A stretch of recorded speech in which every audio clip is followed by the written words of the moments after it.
সোমবার হাতিরঝিল থানা ঢাকা মহানগর উত্তর জাতীয়তাবাদী মহিলা দলের পক্ষ থেকে এক মতবিনিময় সভার আয়োজন করা হয়। এতে প্রধান অতিথি হিসেবে উপস্থিত ছিলেন ঢাকা মহানগর উত্তরের সাবেক আহ্বায়ক সাইফুল আলম নীরব। বিশেষ অতিথি ছিলেন হাতিরঝিল থানা বিএনপির আহ্বায়ক নাজমুল হক মাসুম। সভাপতির দায়িত্ব পালন করেন জাতীয়তাবাদী মহিলা দল হাতিরঝিল থানার সদস্য সচিব লুৎফা বেগম।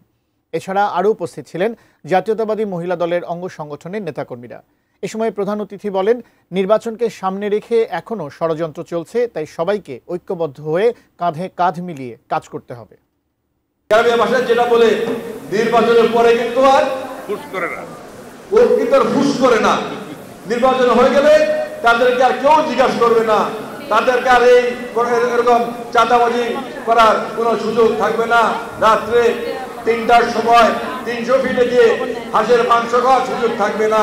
রাত্রে ভোরবেলা 5 স্টার হোটেলে গিয়ে হাঁসের মাংস খাওয়ার সুযোগ থাকবে না। এই কারণে কিন্তু আজকে তারা নির্বাচন চাচ্ছে না, নির্বাচন বানচাল করার চেষ্টা করছে।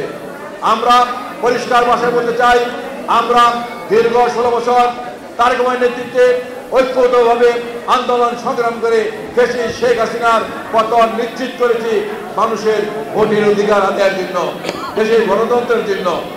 আজকে যদি মানুষের এই ভোটের অধিকারকে কেউ হরণ করতে চায়, আজকে এই ভোটের অধিকারকে কেউ যদি খর্ব করতে চায়, আজকে যে নতুন করে ভোট দেওয়া হবে সেই ভোটকে কেউ যদি নস্যাৎ করতে চায়, আমরা আবারও তারেক রহমানের নেতৃত্বে ঐক্যবদ্ধভাবে আন্দোলন সংগ্রাম করে এই চক্রান্তকারীদের, এই ষড়যন্ত্রকারীদেরকে আমরা দেশ থেকে বিতাড়িত করে আমরা গণতন্ত্র প্রতিষ্ঠা করব, মানুষের ভোটের অধিকার প্রতিষ্ঠা করব, তারেক রহমানকে বাংলাদেশের মাটিতে আবার আমরা প্রধানমন্ত্রী হিসেবে প্রতিষ্ঠা করব।